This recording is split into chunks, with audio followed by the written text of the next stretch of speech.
روحانی ترقی کرنے کے لیے سب سے بہترین طریقہ کیا ہے؟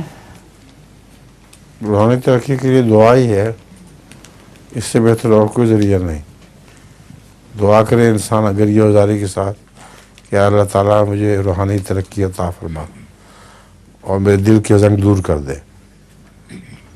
اس کے علاوہ رسول اللہ صلی اللہ علیہ وسلم کی دعائیں ہیں بہت ساری، جن میں یہ ملتا ہے کہ اللہ تعالیٰ اپنی محبت میرے دل میں ڈال دے، تو وہ دعائیں بھی یاد کر لیں اور اپنی زبان میں بھی دعا کیا کریں۔ السلام علیکم۔ ایک یہ بھی ذریعہ ہے کہ غرباء کی ہمدردی کریں، اس سے بھی اللہ تعالیٰ خوش ہوتا ہے اور روحانی ترقی نصیب ہوتی ہے۔ جو دوسروں کی فکر میں رہتا ہے، رسول اللہ صلی اللہ علیہ وسلم نے فرمایا اللہ تعالیٰ اس کی فکر میں رہتا ہے۔ تو آپ دوسروں کے بھی غریبوں کی ہمدردی کریں، عراق والوں کے ساتھ ہمدردی کریں اور مظلوم قوموں کے ساتھ ہمدردی کریں، تو یہ بھی طریقہ ہے روحانی ترقی کا۔